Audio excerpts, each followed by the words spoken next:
In the world of technology, when we have a new smartphone or device or tablet, a lot of us have this undeniable urge to just try and destroy it. You see it on YouTube. There's a new tablet, a new device, someone grabs it, bends it, and breaks the screen.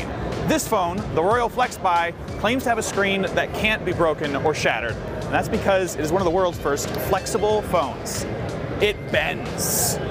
Royole first brought this phone to us back in November, where we saw it bending for the first time at a meeting in San Francisco. Here at CES 2019, it's largely the same phone, but there are a few software improvements. That's important because the first time we saw the phone, we had a few issues with it, sort of when you bend it, registering fingerprints and changing what menu you're on. That still happens a bit, but overall, the phone seems to do a pretty good job of knowing when to change modes and what you're doing. For instance, right now we're looking at a back screen that shows you some basic information, but if you flip it around, the phone's usually pretty good at knowing what size you're looking at and showing you the correct menus.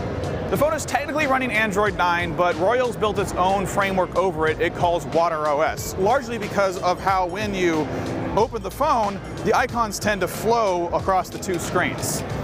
When you do have it closed, it'll add up some special features just for the specific mode. On here on the side where it bends, you've got a couple of shortcuts that take you to the camera or a voice recorder app, or things like your checklist. One of the things I really like about it is how it utilizes just one phone. Whereas most smartphones have cameras on the front and the back for selfies, the Royole just keeps the one camera on the back side, and if you want to take a selfie, it tells you to switch the phone over so it can use the front-facing camera and get that glorious shot right there. As a flexible phone though, it has a couple of design elements I'm just not used to seeing in phones. For instance, it needs to be flexible not just on the screen, but on the back as well. So in addition to the hard plastic we're used to experiencing with our phones, there's this little membrane that bends. And it makes sense, that's pretty much the only way you could do it, but it does give you a bit different texture and feel to the back than you might be used to with a normal device. Royole's Water OS actually does a bunch of really cool things to make the folding phone experience work, but it's definitely far from perfect.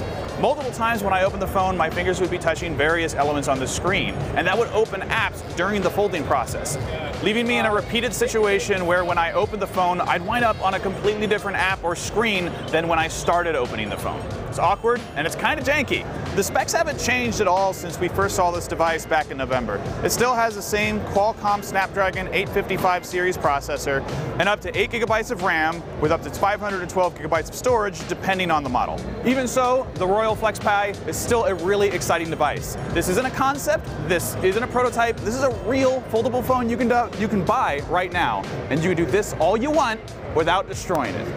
That's pretty cool.